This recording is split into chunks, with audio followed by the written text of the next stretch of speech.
this would be the very first time that they would have been involved in a program like this. It looks like shyness is taking over, so we're going to make the best of the situation today. We don't even have an hour left because we moved in here late. But I am going to ask you a few questions, and then I'm going to give you a little bit of history.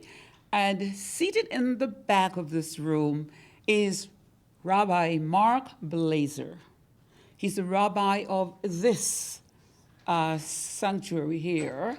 And so towards the end, he is going to come up and he will speak with us, give us some more information, more current information on anti-Semitism, and you can ask questions that might have been troubling you for a while, okay? So let me just go into a brief history of the Jewish people and anti-Semitism.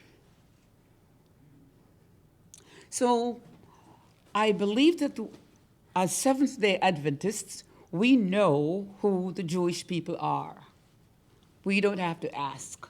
And we know that Abraham was the father of the Jews. And so that's been a long time ago, so they've gone through quite a bit of changes in the meantime. What is their history? We know quite a bit of their history just by reading the Old Testament in our Bibles. But there's a lot of prejudice and violence against the Jews. And one of the reasons that I am truly grateful that we're going to discuss this in this small group this afternoon is because I believe that the time will come when, as Seventh-day Adventists who observe the Sabbath, like the Jews, we're going to be treated basically the same way, okay? So, that's why I don't like to use the phone for this. Okay, so let's go. I'm going to read this from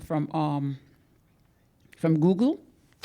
By looking at the origins of Jews and their history as outsiders, starting in the ancient world, we can begin to understand anti-Semitism and anti-Judaism, two terms for anti-Jewish prejudice. Now, here is where I pause and I ask, what is anti-Semitism? Anyone would dare an answer? You can look it up if you have a phone. What is it really? You can use your very own language to express what you believe anti-Semitism is. I think you've heard enough on the news of the incidents or the things that have happened to Jews, especially in this country.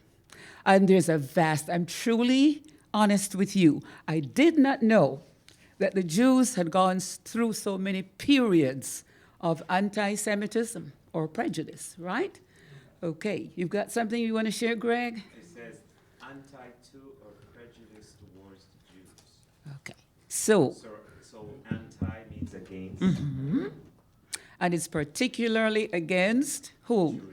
The Jewish people, not against the African Americans or another religious group.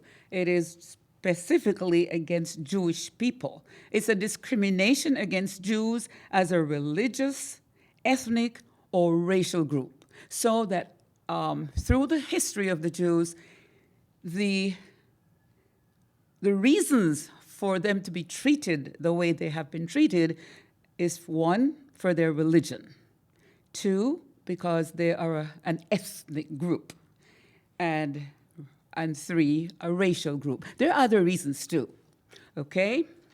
Now, so then, let's have a little bit more information here.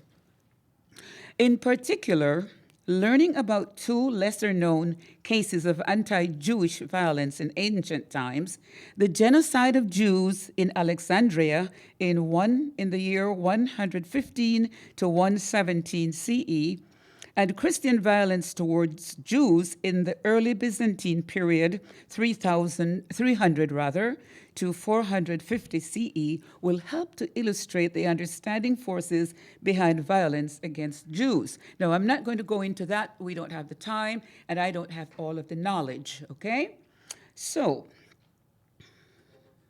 we know that ancient Greece and Rome was primarily, their anti-Semitism was primarily ethnic in nature, just because of who they were, or they are, okay? The Jews are. And then, in the Middle Ages, it was more religious in nature, and it has extended into modern times, okay? I'm sure the rabbi can elaborate a little more on that. And then, during the classical period, it was that Jews were a protected class. People held that against them. I guess they believed that God protected them from a lot of things. And so they were hated for that reason, okay? Then there were political reasons, social reasons, economic reasons. There were just so many reasons why the Jews were treated the way they were treated. Okay, so different periods, different reasons. Different countries, different reasons. Even in the United States of America, I am very familiar with a Jewish family. I've been around them for years. They are right now still my very good friends, and I learned a lot from being around them. And one of the things I learned is that, it was shared with me by the son-in-law of the woman that I was responsible for. And he said to me that when his mother-in-law moved from Israel to this country, she said, what happened to them in Germany, she was a survivor, and she said, I am so happy to be in America. That will never happen again in America. She was so at home and felt so good to be here. And he said, I told her, don't be so sure of that. It can happen here. And she said, oh no, not in America. That will never happen. She felt so comfortable because she was away from Europe. And he said he insisted, it can happen in America. People are people. And you can have any reason to dislike another race or another group of people, and another ethnic group, right? Well, another reason why the Jews were treated the way they were was because they were successful in many areas. They were successful. And I believe that because of what their history teaches about what they've been through, they were people who pushed to go forward and upward, and that became a reason to dislike them, to hate them, okay? And so they've gone through many, many periods of changes, and because of a lack of time, I'm not going to go through all the things, but if you would only look this up on the internet, you will find so many things. I'm telling you, I was amazed to learn that for centuries, Jews have been treated hostilely, okay? They were prejudiced against them all the time by the Muslims, by the different denominations, religious groups. They didn't like them because they were different. Yes, Dr. Weeks? How can Christians be anti-Semite? Wow. What a question. Anyone would like to answer? Just pure hate. Just pure hate. Because you use the name Christian just in word. You're not a real Christian. Because if you are a Christian, then you cannot be an Okay. anti-Semite. Okay. So there's something we as Seventh-day Adventists have in common with the Jews, right? Can anyone tell me? The Sabbath. Yes, Shabbat. Okay. I am very mindful of that because, like I said, I worked in this home for years. And today those people are so kind to me. They're still, you're family. You're part of us. And I think the thing that really got them was because I also observed the Sabbath. And that was a big thing for them. The Sabbath is so essential, okay? And we know as Seventh-day Adventists, or at least we believe based on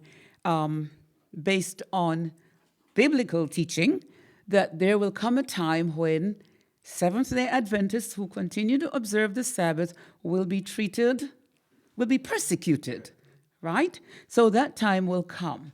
But I know that the Jews are quite related to us, not by their bloodline, but by what? The spiritual bloodline, right? So they are the descendants of Abraham, and we believe that Christians descended from that same line. Now, that's what I'm saying. Now, let's see the time we have. It is 3:54 at this time. I am going to ask Rabbi Mark Blazer to please step up here and share with us some things that I just don't have the time to go through at this time. And then if you have questions, if you think you might forget them, write them down and throw them at him. But I just love the Jews. And we are counseled, right, in our writings, that we must treat the Jews with respect. We must respect them and love them. Okay, Rabbi, the time is yours. You're very welcome. Thank you. Well, first of all, welcome everybody to our home here at Temple Beth Ami. This is where we've been meeting for many, many years, and we've had the opportunity to welcome you here today. And we hope that you continue in strength and that this time here that you spent today for Shabbat, for the Sabbath, was meaningful. So, as many of you know, we've been part of Glynis's family, and Glynis has been part of our family for over 25 years. So it's a long time, and she still looks the same, but I seem to keep getting older. I can show you pictures from 25 years ago, and I defy you to tell me that she's hiding right now, but she looks exactly the same. But yeah, we definitely have always enjoyed spending Shabbat with her over the years, and that definitely is something that binds us together. But I will tell you, we do share a bloodline. I will tell you that, because the Bible tells us at the very beginning that we are all descended from Adam and Eve. And so one of the most important things that the Bible teaches us is that nobody can say that their ancestors are better than any others. And one of the great teachings from the Bible is that the miracle of God is that God can make each of us from one initial image, which is God's image. We were created B'Tselem Elohim, in the image of God, yet we all look different. Yet our beginnings are with a common ancestry and with a common spirit. So as you heard from Sister Arvi, the roots of anti-Semitism are in the Bible themselves. So when we see the persecution of Jews, it really comes about, and of course there are a lot of occasions in the Bible where there were wars against Israel during the course of over 1,000 years of biblical history. From the times from King David all the way through to the destruction of the temple, there were constantly wars against different nations, the Canaanites, the Assyrians, the Philistines, the Babylonians, the Persians. I mean, everybody has a time of persecution on a national level. But the idea of being a persecuted minority is in the Bible itself as well, because we read about the Jews really being the first persecuted minority that we know of in history, which is the experience that we had in Egypt. And it says in Exodus that a new king arose who didn't know Joseph, and then he began to persecute them because he was worried they would become too numerous and they would rise up against their enemies. Now that charge was ridiculous. There was no basis for that Pharaoh's feeling about the Jews, but he was still able to capitalize on the fear. And that was able to, again, lead to the almost complete genocide of Israel in Egypt. But what was interesting, of course, is that we continue to grow. We continue to multiply, that God had different plans for us. So the first persecution, the first genocide actually happens to us in Egypt. very early on in our history, literally when we first became a people. We were a family of 70 people that went down to Egypt, and then there are hundreds of thousands of us that left. So, actually, if you add up all the men, and based on the 600,000 men, it's even more. It's millions of people that came out. So it really shows you that they could not destroy us there. But that was the first attempt at the destruction of the Jewish people, was in Egypt. And then, we read about other persecutions, but normally, again, they were on a national level. But the other time that we read about the persecution of the Jews as an ethnic group was in Persia. And when we read in the story of Esther, and we read the story in chapter 3 of Haman, who rises up and becomes very powerful in Esther's court, in Ahasuerus, in Xerxes and Esther's court, and then he gets the king, the sultan, the emperor, to turn on the Jews, again with a similar charge, which is that there's a people amongst you who don't follow your rules. And so there the charge is that they don't practice your ways, which now we start to see the religious elements, the elements to this, which are interesting because, part of that charge that Ahasuerus levels against the Jews was true. It says here, there's a certain people scattered and dispersed among all the other peoples in the provinces of your realm, whose laws are different from those of any other people, and who do not obey the king's laws. And it is not in your majesty's interest to tolerate them. Now, the first part of that is true. They have different laws. They keep the Sabbath. They do other things that are not the Persian way. But yet the other part, which is that they don't follow your laws, that was made up. There was no fact to that. And what's interesting is that Haman doesn't even have to tell the king who the people are, which is interesting because it just shows you that hate really doesn't even need a definitive source, because hate is hate. And that's why I will tell you that the anti-Semitism, and when we hear and talk about the word anti-Semitism, the reality is that is the same kind of prejudice and bigotry that many of you, that probably all of you have experienced. It's no different. There is no difference to it. The only thing that we can say from the Jewish experience is that it's gone on for thousands and thousands of years, and it exists on all different planes. And it exists, as you heard, on a religious level, on an ethnic level, on a racial level. All of those levels exist.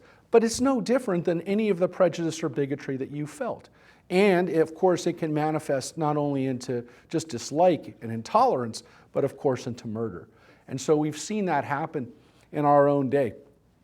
Just 4 years ago, we had a synagogue that was attacked in Pittsburgh, and literally on a Sabbath day, as people were gathered for prayer, 11 Jewish people were murdered in their sanctuary, in their synagogue. 4 years ago. That's 2018. Everyone here was alive during that period. That's not ancient history. That's not even history from 70, 80 years ago in the Holocaust. That happened here, and it happened 4 years ago. Now, when that happened, it was devastating to all of us because we realized that no place was safe, that even a sanctuary wasn't safe, even in this country. And we said at that time, here in Santa Clarita, at our little synagogue out here, we said, that's terrible, but it can't happen here. And then 6 months later, there was a shooting on another Sabbath day in Poway, California, which is in San Diego. It's 2 hours from here. And fortunately, in that case, only one person was killed. But that woman who was there worshiping on the Sabbath was killed. And now we had one that happened here in California. So then we said, we have to do something.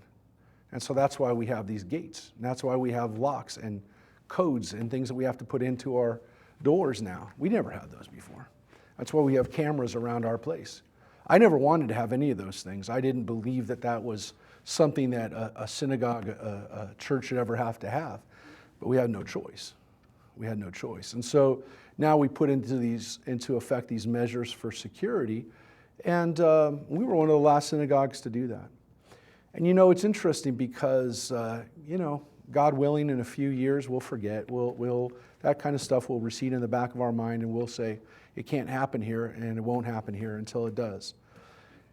And I know better, but I hope for people to make better decisions and for them to give up that hate in their heart.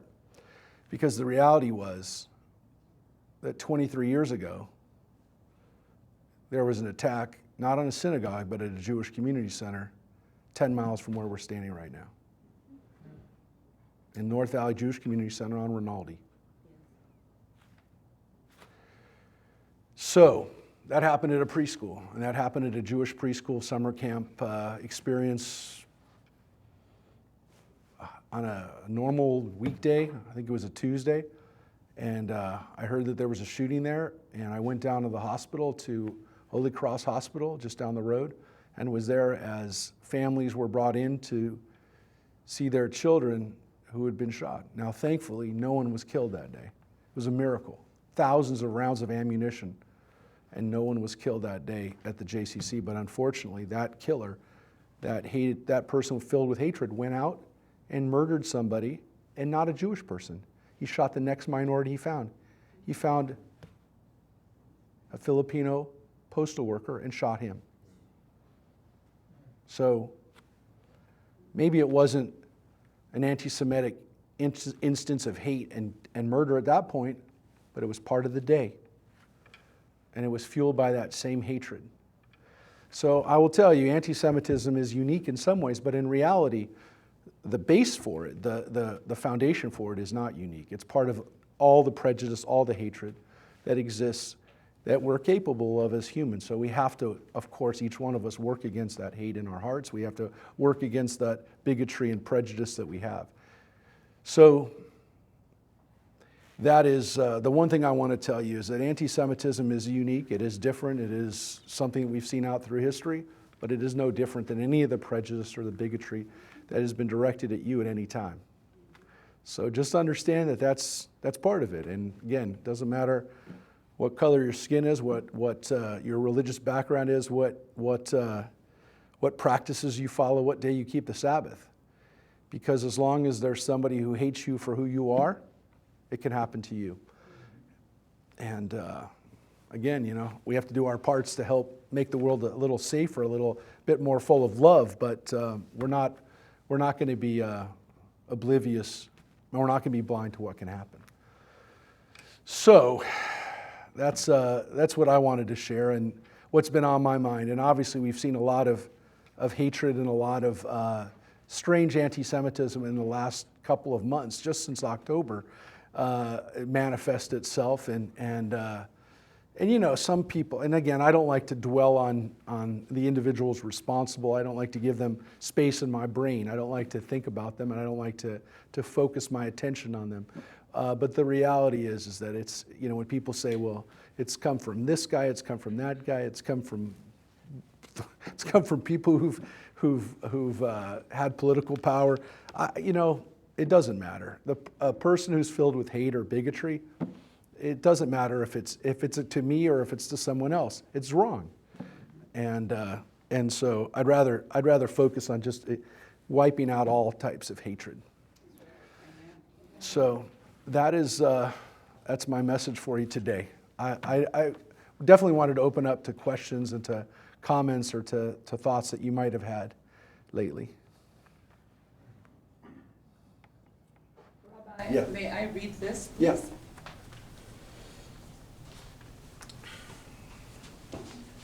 And this is a long time ago.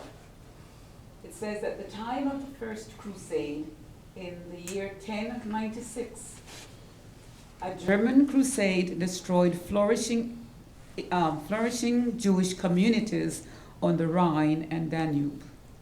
When King Richard left to join the Third Crusade in 1190, anti-Jewish riots broke out again in New York, and throughout England, different countries this happened in. And it says, in the first large-scale persecution in Germany after the First Crusade, this is the number I want you to listen to, 100,000 Jews were killed in 1298. 100,000. And that's just a number out of the many numbers that had happened. Okay, so over the years of these things happening, hundreds of thousands, millions of Jews were killed.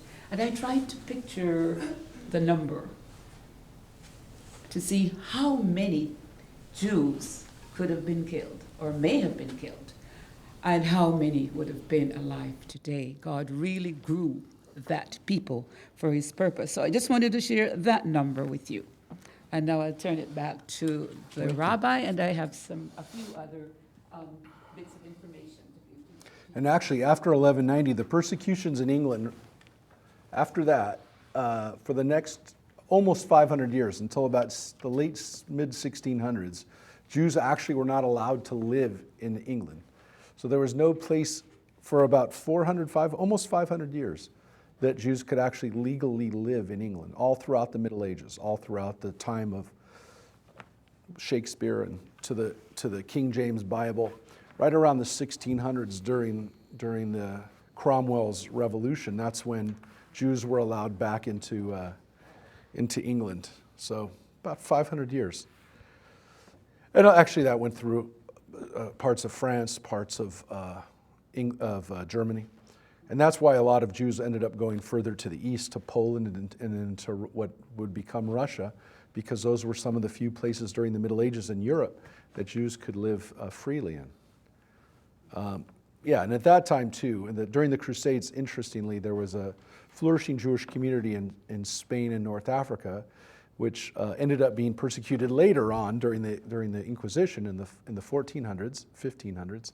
That community then also was forced to leave their part of Europe. But yeah, there was a lot of Europe throughout the Middle Ages that was there were no Jews up till the Renaissance period of Western Europe. It's pretty interesting to think about that. I mean, huge parts of Europe. Any questions or things that people are thinking of? Yeah. I have a question or maybe a comment, because when I look at people on the streets, I can't tell if they're Jewish or not, because quite a few Jews could look like any Caucasian, blue eyes, blonde hair, whatever. So how can they decide to discriminate against the people that can just pass for anyone? Yeah, well, that's an interesting question. So Jews passing or being a part of the community. Look, this is also part of the religious aspect of it, but it's also an interesting ethnic issue as well, because while there are definitely fewer Jews of color in the United States, there are several, and there are, thousands. And some of them are high profile, some of them are well known because they're in entertainment, people like Drake and people like, Rashida Jones, people who are in an entertainment that people go, oh, they happen to be African American and Jewish. There are a lot, but they're more, again, they're more recognizable because they're entertainment, they're in entertainment. So now I remember years and years ago when Lenny Kravitz and Lisa Bonet both married, that they were both black and Jewish. Both of them were. So look, there's an interesting issue, which is, part of it is there, if people say, well, does that person look Jewish or is that person Jewish? Part of it is, there was a Jewish, stereotype of what someone looked like for a long time, and that's becoming less and less relevant. But there still are people who'd say, well, that person looks Jewish. Look, I don't know the answer to that. I honestly don't know. But I do know that there are people that anti-Semites are really good at identifying who's Jewish. I don't know why. Look, there aren't a lot of Jewish, just to give you an example, there aren't a lot of Jewish people in law enforcement. There aren't. Just factually, it's not a place that there are a lot of Jewish officers. Well, about 15 years ago, Mel Gibson got stopped by a sheriff while he was driving out in Malibu, and he got stopped by it was a very famous situation, right? The guy stopped him, and he was drunk. He was drunk driving, and he got stopped by him, and Mel Gibson started lashing into the guy, and he started saying, "You're Jewish, and the Jews are ruining the world, and they're taking over the world." Now, I have no idea how he knew the guy was Jewish. The guy was Jewish. He was one of I found out later there were 6 Jews Jewish officers in that agora, it's called the Lost Hills Station. I had no idea. He happened to get stopped by one of them, and he knew. The guy, and I will tell you, I ended up meeting this officer. I met him. He was at an event here at the Temple, a service, and somebody introduced me and said, "This is the guy who stopped Mel. This is the guy who got the tirade." And it was a very famous situation. I mean, Mel Gibson ended up, becoming kind of canceled over that years ago, if you remember. But I said, "How did he know? Did you identify yourself as Jewish? Did you say something?" He goes, "No." He said, "I had no idea how he knew." And I looked at the guy. I didn't know he was Jewish. So he knew. So I don't know. I don't know how people know. I don't know. Some people say I look Jewish. Some people say I don't look Jewish. I don't know. It's such a weird thing to say. Like, how do people know?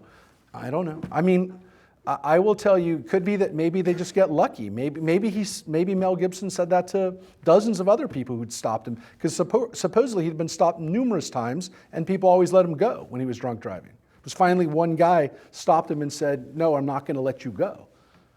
I mean, I don't know. It's an amazing, I don't know. I don't want to call it a miracle, but I don't know how that stuff happens. I don't have an answer. But I do know that people, and especially people who have that hatred, seem to know.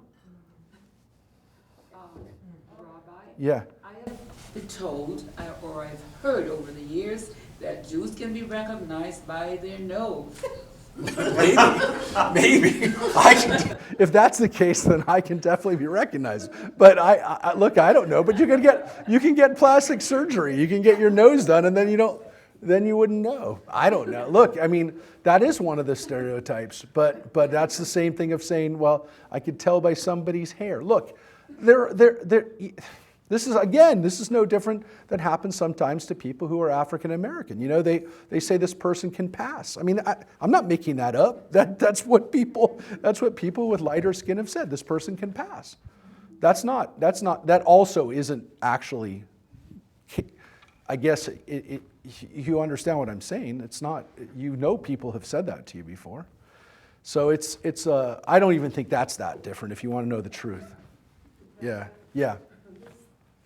Is there a difference between being an anti-Semite and an anti-Zionist? That's an interesting question. See, first of all, there's people who say that they can't be anti-Semitic because they're Semites. Look, that's ridiculous. Everybody knows what anti-Semitic means. Some people will say, well, if you're an Arab, then you're Semitic because you're Semitic by ethnicity, by being a descendant of Shem. Technically speaking, that's true. But everybody knows what the word means. So if you know what the word means, and it says in the dictionary it means against Jews, you can't. You 100% can be anti-Semitic.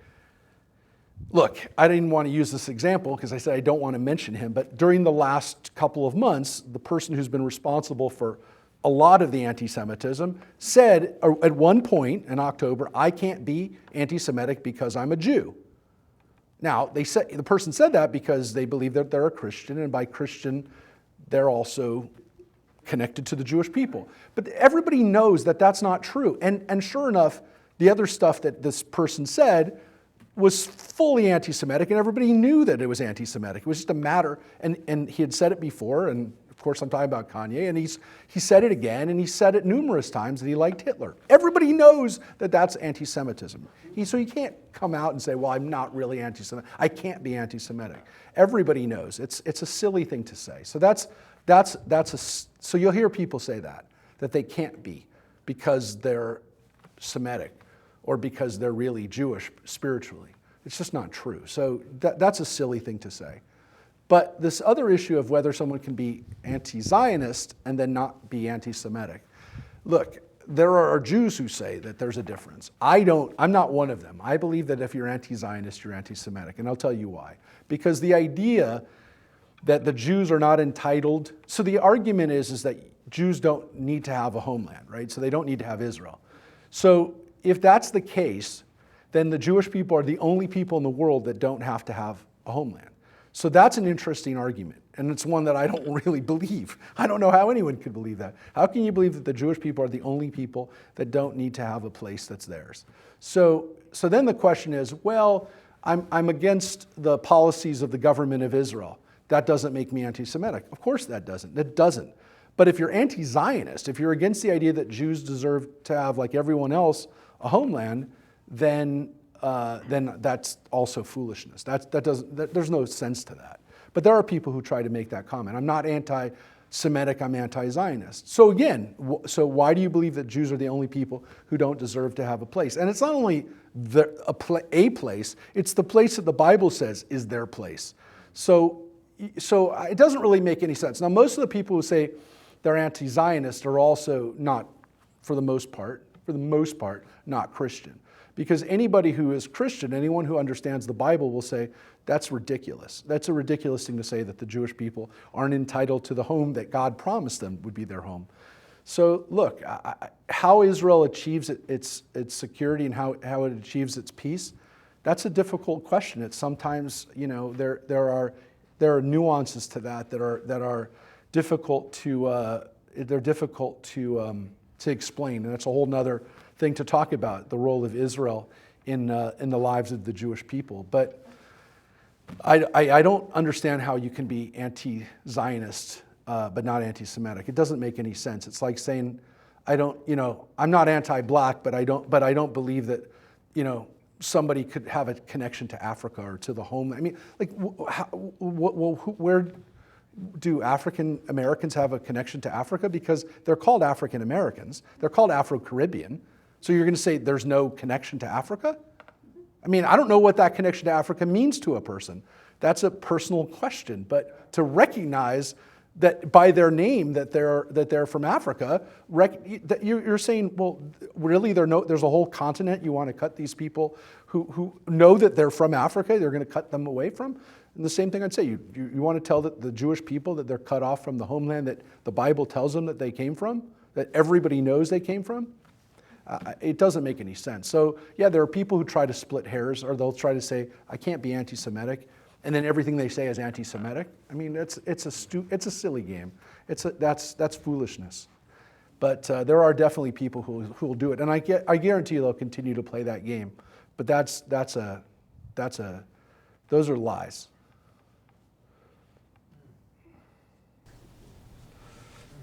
But it's very relevant. But we are going to be going to Israel. I hope Glynis is planning on going with us in June. We're going back to Israel. She was with us about 5 years ago on our last trip to Israel as a group. I was there in July, and we're going again in February, and we're going again in June. But the February trip was so oversubscribed that we had to it got filled up. So we had 50 people that are going with us in February in a couple of months, and then we're going to go back in June to walk the land of Israel. So it's and yeah, Glynis is coming back, right, Glynis? So she says she is. So yeah, and you're more than welcome to. Glenn, you can talk to her about the details about that, but that'll be in the summer. We're doing it after schools are out and give people a chance to go to the Holy Land. Rabbi? Yes. So I always try to view things from a biblical point of view. And I believe that because of sin, because of the wickedness of man, even from way back in the beginning of time with the children of Israel, up to this day, you will find people in this world that hate you because of who you are. And so even though they might say they're not anti-Semitic or whatever, I believe that Satan uses people to fulfill his work. And so you're going to try and answer all different kind of questions. But when you look at the big picture, it's all about hatred and sinfulness of this world. Yeah, I didn't say that. You did. I agree. I said lies. You can say whatever you want. You can call whatever you want. Yeah, but that's what I mean. When I say these are lies, that's the lie. Yeah. So why do the males wear on their heads? So wearing a yarmulke like I'm wearing right now is a sign of humility. It's a sign of keeping your head. There was a tradition in the Middle East where people would keep their heads covered as a sign of humility before God. But the idea that God shouldn't look down on your head without a covering on it. So other people have that tradition. Some people have a tradition, of course, taking the hats off in church. Other people have a tradition of wearing a hat in church. I mean, there are similar traditions, but keeping your head covered was an ancient tradition. And of course, the priests, we don't have a lot of description of what people dressed in the ancient world, but the priests definitely had a head covering. The book of Leviticus, even in Exodus, it talks about the fact that the priests wore a turban, wore a head covering. So we do know that they did. Whether the average ordinary person did, we don't know. But they definitely, when they were making offerings, they definitely had their heads covered. So it's definitely a sign of humility, a sense of being in the presence of God. And some people wear it all the time. Some people wear a head covering all the time. Some people just wear it on top of their bald spot, like I do right here. No, But people always used to say, you got a bald spot under there, and I would say, no, I don't. And now I go, yeah, I do, but I don't want, but I don't. I just tell them that's one of the benefits of being a rabbi is I get to wear one of those. Yeah. How does it stay on? How does it stay on? I have a little clip on here. I have a little clip on top. But sometimes when it's really windy, I have to get 2 clips on there. So that's a really windy day. I tell people it's a 2-clip day today. Or if it's a really windy day, it's a 4-clip day. But that's if I'm at usually if I'm outside like at a funeral or something like that, and I'll have so many clips on my head just to keep that on. One time I ran out of clips and I just had to just blew off. I couldn't hold it on anymore. That was embarrassing because I just didn't have enough. It's too windy. Yeah. So, Rabbi, Yeah. what do the real bald-headed People, how do they keep it on? They have to wear a hat. But it's a good question. There's like this thing that they can get that kind of sticks onto their. I don't know how we got on that subject, but yeah, people get a little stickum on there. But yeah, that's could be in my future. But also people wear hats. People wear like a black hat over their head. That's another way of doing it. But I don't know. I don't know what's going to happen to me. Yeah. I was going to ask a question because there are black Jews Yeah. from Abraham and Sarah's first son, but you don't hear too much about persecution of black Jews. Well, it's an interesting situation. We have about 200,000 Jews in Israel today that are from Ethiopia that have made a home in Ethiopia, from Ethiopia into the land of Israel. Most of them came in the 80s and 90s, and then in the beginning of 2000, when Ethiopia, the government fell, the communist government there fell, they started letting the Jews come home. And I was actually in Israel working there when the Jews were first brought there after the fall of the government there. The way things went down in Africa, in Ethiopia, was there was a horrible famine there, as you remember, in the 80s. And a lot of people were dying. And then the government fell. And then we were able to get a lot of the Jews were being persecuted even there in Ethiopia by the government, and we were able to get them out. And actually Israel paid to get them out. They bribed the government of Ethiopia to let them out. And it was the first time in history of the world that people were brought from Africa, not as slaves, but as free people, to come to their homeland to live in the land of Israel. It was very powerful to be there when they were coming to Israel and settling there. And what was interesting is, look, there have been some cases of racism in Israel and bigotry in the last 20 years as they've settled into Israel. But quite a lot of the resentment there, and I can tell you because I saw it with my own eyes, a lot of the racism there was actually from other immigrants who were coming at the same time, from Russia and from the former Soviet Union. And a lot of that bigotry was not actually directed at them from people who had been in Israel for 1 or 2 or 3 generations, but people who are coming there and fighting for kind of a position in society at the same time. And it's gotten better. There's still some resentment, but I really did find that the worst racism that was going on in Israel was really from the people who were from Russia and Soviet Union.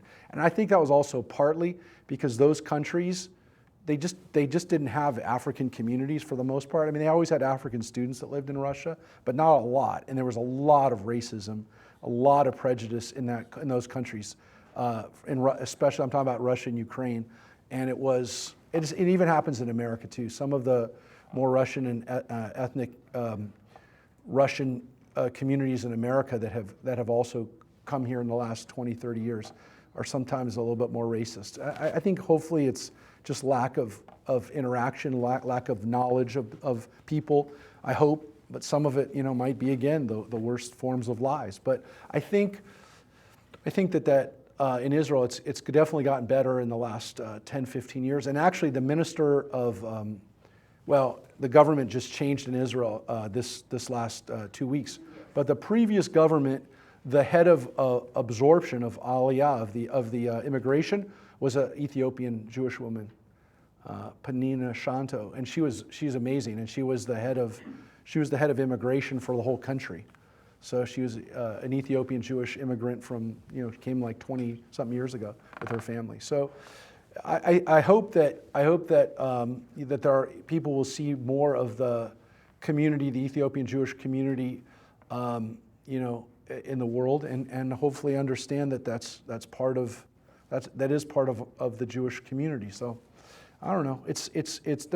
I think it's almost 200,000 strong now, the Ethiopian Jewish community. I think it's almost about 200,000. And there's another group now in Ethiopia that's connecting back to their Jewish ancestry in Shoa in north of Addis Ababa that is starting to connect, and that might be another 150, 200,000 people. So we don't know. There are miracles happening in Africa right now that are, I think, we're just starting to see the beginning of it, I hope. These are miracles. Yeah. No. I just don't understand hate, But back in the biblical times, what was it that caused them to hate the Jews? Well, the story from Egypt seems to be, again, this idea that the Jews as a minority are a threat because they're too powerful of a minority. But that's why I said that's a perfect example of bigotry and prejudice that people who are African American, Afro-Caribbean can understand, because you're in a community that's, if you're 13, 14, 15% of a national community, and in some communities, how do you marginalize a community that's 25, in some cases over 50% of the community, yet there are no black Congress people or council people for that area? How does that happen? So that's the experience of Egypt that I think especially people in America can relate to if they're from a minority group, where the charge against them is that they have too much power, or we have to do something to marginalize them, because if they realize their power, then they could be a danger to us. Now, look, if 15% of Congress or 20% of Congress was black, that's not going to make, that would be a reflection of our country, right? So that means that 20 senators in our country should be African American, or Afro-Caribbean. So that would, we're not there. We're not close to that. But it should be. And what might happen is you'd see, people would say, they're too powerful now, and that's of course the Egyptian experience of they're going to rise up and they'll fight against us. They'll be against us. So I will tell you one thing. Tomorrow we start the holiday of Hanukkah, and Hanukkah is a minor holiday on the Jewish calendar traditionally. Now, of course, a lot of Jews are wrapped up into Hanukkah. It became our Jewish Christmas, and it's not really at all like Christmas, except for one important idea, which is that it's about spreading light. It's about having light spread throughout the world, even in the darkest moments. That we have a responsibility, an obligation to be a source of light. And so the story of Hanukkah about the light of the menorah that lasted for 8 days is kind of a strange idea, but it really is a very ancient idea, which is that the miracle is that you don't give up, that you you don't ever stop shining your light, even when people think that that there's no point, and no one will ever see it. And so I think that's kind of one of the miracles, not just of Hanukkah, but for the Jewish people for thousands of years, is to never give up and never to stop shining the light. So this actually, I'll just let everybody hold it, this is actually an oil lamp from Israel, which is about 2,000 years old. So this dates from, either the time around Jesus or a little bit before, because the Maccabees lived about 150 years before the time of Jesus. So this is from that period, and this is a light. This was an actual wick went in here, and the oil went in here, and people use these around their house. So this is from 2,000 years ago, from the land of Israel. Oh, wow. Yeah. Can we all come to the sing-along, Fiddler on the Roof sing-along? Oh, absolutely. But you have to do it soon. So you saw the story about that. The thing that there's about 16 seats that are left. So you got to get on it. And then there's seats in the first couple rows. But if you don't want to sit in the first couple rows, you got to be you got to get on it, because there's about 16 seats I counted as of today. So if you like Fiddler on the Roof, yeah, definitely go to Lemley. It's the 24th at 7 o'clock. And we'll have a lot of fun. We're going to sing along with a guy, one of our cantors. He's great at singing the songs. He's done that for years. They haven't done it in Santa Clara for a long time, but the tradition of Fiddler on the Roof, they've done it at the Lemleys in the valley and in the city for a long time, about 15 years, 20 years. I wish we could go on, but we got to sing now, saying, Yeah. we need to stop. Thank you so much. Oh, absolutely. Thank you. Rabbi. Thank you for being here. Thank you so much. Yeah. Thank you. Okay. We are just very grateful to the rabbi for letting us use his space and for speaking to us this afternoon. If you didn't have any great interest in the Jewish people before, I think we should, yes. I think we should, because Sister White counsels us. We need to, because we have a message for them, right? Okay, good. So let us have a closing prayer. Elder, will you do that for us, please? And then we are free to leave here, Karen? 6:30. 6:30 is just 4:30. Because we didn't know what time we're going to be left. Anyway, Okay. she'll be there, so. If we can stand, We have to go home. those who can stand. No, you're fine, you're fine. All right, let's seek the Lord. Our Father and our God, we are so thankful for this Sabbath day that you have blessed us to be part of and to partake of. Lord, we're thankful for the rabbi and his information on Jewish heritage and the things that the nation, that they had to go through. And so, Father, we're thankful for the insight that was brought to us. Now, Father, as we prepare to depart from this building, Lord, we pray that you will not depart from us. And we just be careful to give you all the praise, honor, and glory. In Jesus' name I do pray. Amen. Amen. So that's what I was going to ask. Do we need to go over and give some help or what? Yeah, see what she has. She's still here, so that's the thing we have to. Yeah. I don't know what time they're going to be done. Well, thank you, those who have stayed. Thank you very much. Thank you. It wasn't planned to be